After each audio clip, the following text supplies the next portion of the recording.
રાધે રાધે. જય સિયારામ. રાધે રાધે.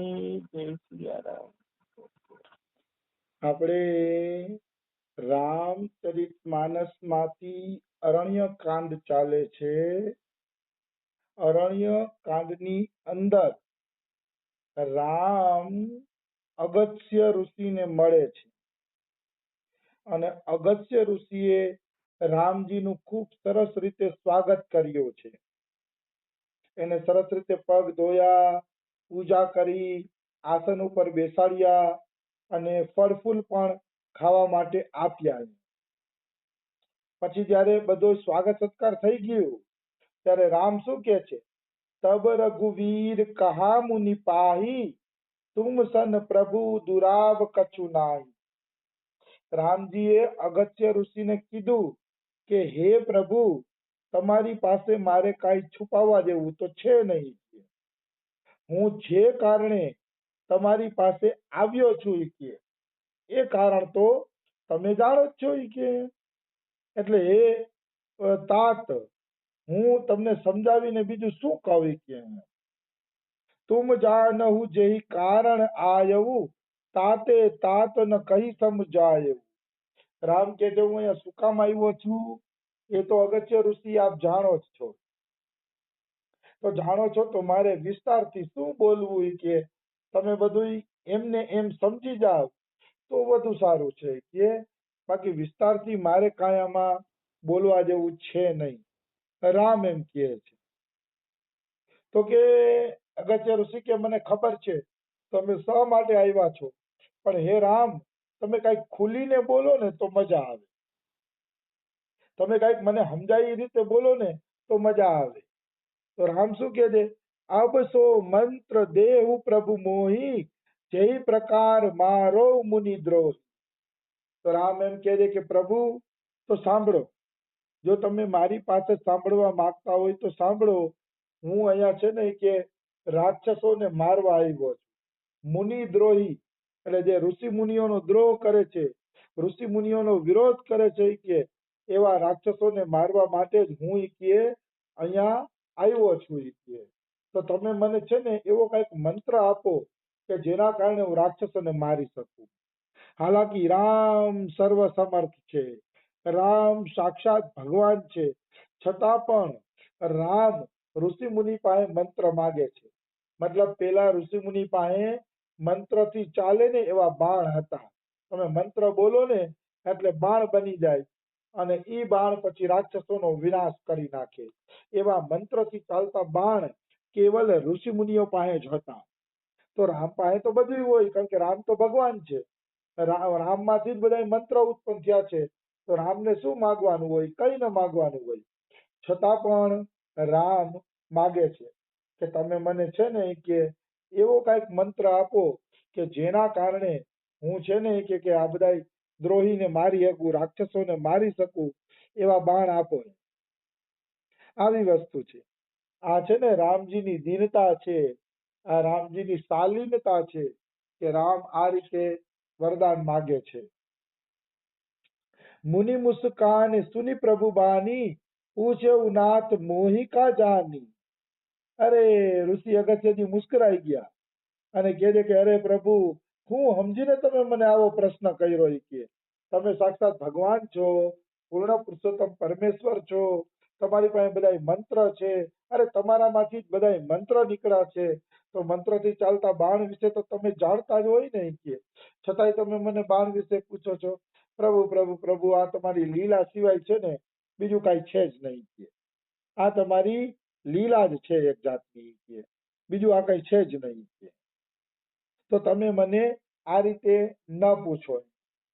મતલબ પ્રભુ અમે જે કાંઈ કરીએ છીએ તમારા માટે જ છે, પછી તમારે પૂછવાની શું જરૂર છે? તુમ રે ભજન પ્રભાવ અઘારી, જાનવ મહિમા કછુક તુમારી. હવે આ દિવ્ય ચોપાઈ છે. તુમ રે ભજન પ્રભાવ અઘારી. અઘારી એટલે અઘ વતા અરી. અઘ એટલે પાપ, અરી એટલે દુશ્મન. એટલે રામ છે ને એ અઘારી છે. અઘારી એટલે પાપના દુશ્મન છે, પાપીના દુશ્મન નથી રામ.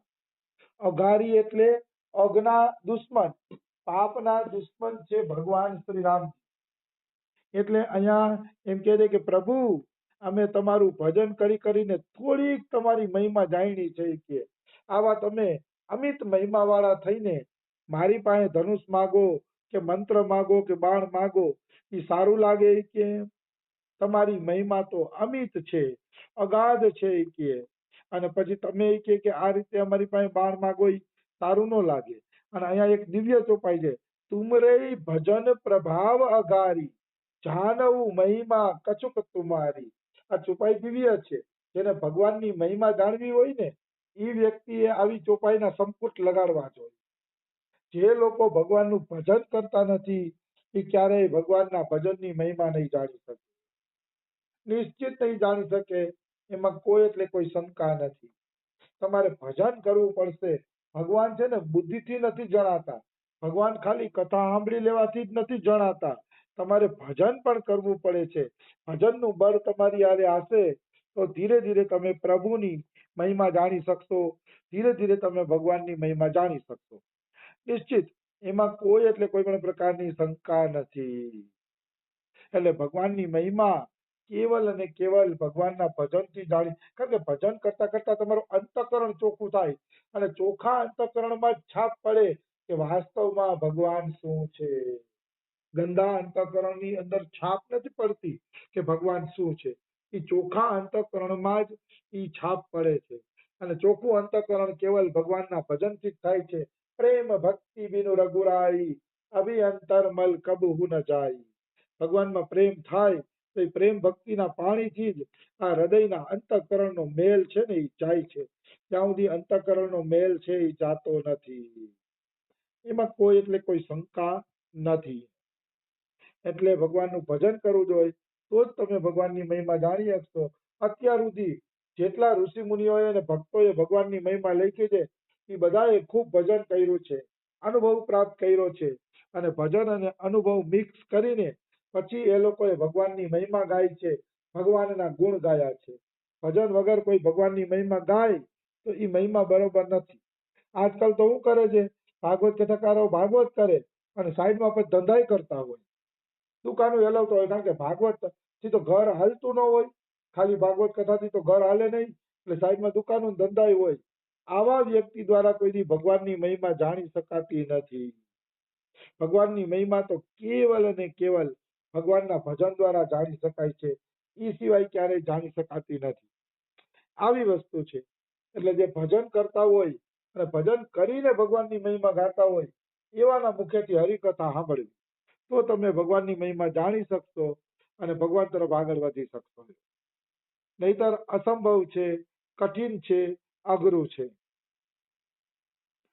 ઉમરી તરુ વિશાલ તવ માયા ફલ બ્રહ્માંડ અનેક નિકાયા. અગસ્ત્ય ઋષિ કહે છે પ્રભુ તમારી માયા ગુલરના વિશાળ વૃક્ષ સમાન છે અને એમાં અનેક બ્રહ્માંડોના સમૂહ જેવા ફળ લટકે છે. બહુ જ સરસ અગત્યની વાત કરે છે. આ સત્સંગ સમજવા જેવો છે, ધ્યાન દેવા જેવો છે. એ એમ કહે છે કે ગુલરનું ઝાડવું હોય ને એવી ભગવાન તમારી માયા છે. ગુલર તો ગુલરના ઝાડવામાં વડલાના ટેટા જેવા અનેક પ્રકારના ફળો આવે છે. વડલાના ટેટા જેવા નાના નાના ફળો આવે તો કે ગુલરનું ઝાડવું એ તમારી માયા છે અને એમાં જે ફળ લટકે છે ટેટા જેવડા નાના નાના એ ફળ છે ને એ અનંત બ્રહ્માંડો છે. આવી વસ્તુ છે. હવે આવા ભગવાનની મહિમા કોણ જાણી શકે? મતલબ ભગવાનના રૂવાડે રૂવાડે ગુલરના ફળની જેમ અનંત બ્રહ્માંડો લટકે છે. અનંત બ્રહ્માંડો ભગવાનની અંદર આવેલા છે. અને જીવ ચરાચર જંતુ સમાના ભીતર બસહીન જાનહી આના. અને આ ચરાચર જીવ છે એ ગુલરના ફળમાં રહેવાવાળા નાનકડા જીવડા છે. એને ફળની બારે શું છે એ ખબર જ નથી. કેટલી દિવ્ય વાત કરે છે અગસ્ત્ય ઋષિ ભગવાનની મહિમા માટે. આપણે બધા આ પૃથ્વી છે ને ગુલરનું ફળ છે અને પૃથ્વીમાં એક આપણે નાનકડા જંતુ બરાબર છીએ. જેમ તમે ટેટો હોય ને એ ટેટાના ફળને તોડશો ને તો અંદરથી નાના નાના જીવડા નીકળશે. હવે ટેટો બંધ હોય ત્યાં સુધી જીવડાને એમ જ થાય કે આ ટેટાની અંદર જેટલું છે ને એટલું જ છે, એની આગળ કાંઈ નથી. પણ એ ટેટાને તમે તોડો અને જીવડું બહાર નીકળે ત્યારે ખબર પડે કે ઓહો બારે કેટલી બધી દુનિયા છે. એવી રીતે આ પૃથ્વીના જે લોકો છે, તો હવે તો વિજ્ઞાન આગળ વધ્યું એટલે થોડું થોડું બધા જાણવા માંડ્યા કે પૃથ્વીના લોકોને પોતાના ગામ સિવાય ખબર નહોતી. જાણે અમે ગામ ભલું ને અમે ભલા, આપણે એક આ ગુલરના ફળના કીડા જેવા છીએ, એનાથી આગળ આપણી કોઈ ઓકાત નથી, બહારનું આપણે કંઈ જાણી શકતા નથી. તે ફલ ભક્ષક કઠિન કરાલા, તવ ભય ડરપત સદા સૌ કાલા. અને જ્યારે કે તમારું કાળ રૂપી પક્ષી આવે છે ત્યારે આખા બ્રહ્માંડને ખાઈ જાય છે અને બ્રહ્માંડમાં રહેલા જીવોને પણ ખાઈ જાય છે. જેવી રીતે કોઈ બાજ જેવું મોટું પક્ષી આવી જાય અને ગુલરના ફળને પોતાની ચાટમાં લઈને આખું ફળ ખાઈ જાય, તો ફળ ખાઈ જાય તેની અંદરના જંતુનું શું થાય? તો કે ઈ ખવાઈ જાય, ફળે ખવાઈ જાય ને જંતુય ખવાઈ જાય. એવી રીતે કાળ જ્યારે આવે છે, કાળ સાક્ષાત ભગવાનનું સ્વરૂપ છે. એ કાળ આવે છે ને ત્યારે એ કાળ સીધે સીધું આખા બ્રહ્માંડને ખાઈ જાય છે અને બ્રહ્માંડમાં રહેલા જીવોને પણ ખાઈ જાય છે, ખતમ કરી નાખે છે. એમાં કોઈ એટલે કોઈ પણ પ્રકારની શંકા નથી. કહેવાનો ભાવ શું થયો કે આપણે ગુલરના ફળના જીવડા છીએ. કાળ જ્યારે આખી પૃથ્વીનો નાશ કરશે ને તો આપણા જેવા નાના મોટા જીવો તો પટપટ પટપટ કરતા કાળના મોઢામાં ક્યારના સમાપ્ત થઈ જશે, આપણે ખબર નહીં પડે. આવી વસ્તુ છે. એટલે આમાં કાંઈ અભિમાન કરવા જેવું છે નહીં. અભિમાન શું કરીએ? કાળના એક નાનકડા જીવડા છીએ આપણે. તવ ભય ડરપત સદા સૌ કાલા.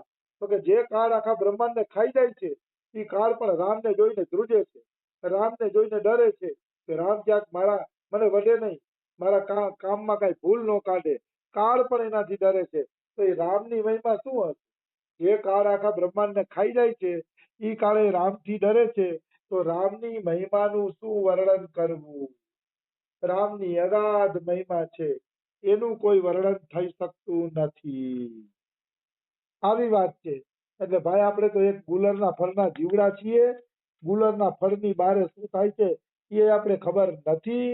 જો આપણે બહારના દુનિયાની ખબર કરવી હોય તો ભગવાનની શરણમાં જવું પડશે. ત્યારે ભગવાનના વિમાનમાં બેસીને ભગવાનના ધામમાં જશે ને ત્યારે અનંત બ્રહ્માંડોના દર્શન થશે. આપણે અલગ અલગ અલગ અનંત બ્રહ્માંડોના દર્શન થશે. ગર્ગ સંહિતામાં વર્ણન આવે છે કે બ્રહ્માજીને એ બધાય પૃથ્વી દેવીનું દુઃખ જોઈને કંસના અત્યાચારથી બચવા માટે ગોલોકમાં જાય છે કૃષ્ણ પાસે. તો એ ગિરજા નદી પાર કરતા હતા ને તો એની નૌકામાં ગુલરના ફળ અથડાતા હતા. તો બ્રહ્માજી કે આ નદીમાં આટલા બધા ફળ શું છે? આ ફળ તો જો કેવા નૌકાને અથડાય છે. ત્યારે ભગવાનના દૂત કે આ ફળ નથી, આ વિરગા નદીના અનંત બ્રહ્માંડો તરે છે. અનંત બ્રહ્માંડો છે કે તમારે નૌકા હારે ભટકાઈને અનંત બ્રહ્માંડો બને છે અને અનંત બ્રહ્માંડો બગડે છે.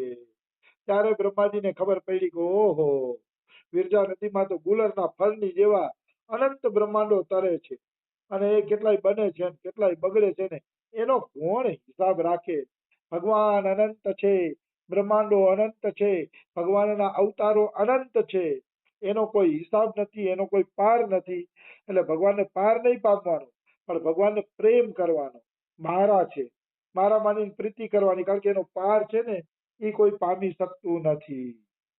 તે તુમ સકલ લોકપતિ સાઈ, પૂછે ઓ મોહી મનુજ કી નાઈ.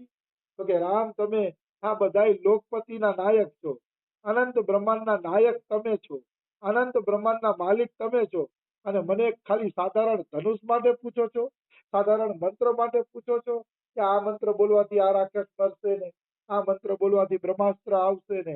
ત્યારે પ્રભુ મનુષ્યની જેમ પૂછો નહીં, તમે મને છેતરો નહીં. હું જાણું છું કે તમે અનંત કોટી બ્રહ્માંડ નાયક છો. તો આવા સાધારણ પ્રશ્ન કરીને મને છેતરપિંડીમાં ન નાખો. અગસ્ત્ય ઋષિ કહે છે જેને ભગવાનની મહિમા જાણી છે ને એના આવા જ શબ્દ હશે. જો કોઈ અભિમાન કરતો હોય અરે મેં તો ભગવાનને જાણી લીધા, મેં તો ભગવાનના દર્શન કરી લીધા, આમ કરી લીધું, એવી બડાઈ કરતો હશે તો માની લેવાનું કે એને ભગવાનની મહિમા જાણી જ નથી. જાણી છે ને એ ચૂપ થઈ જશે, કારણ કે એ વર્ણન કરી જ નહીં શકે. કારણ કે ભગવાનની મહિમાનું વર્ણન શબ્દ દ્વારા થતું નથી, એ શબ્દાતીત છે. આવી વસ્તુ છે. તો સમય થઈ ગયો છે. અગસ્ત્ય ઋષિ આગળ પ્રાર્થના કરશે, એ કાલે લઈ લેશી. રાધે રાધે, જય સિયારામ.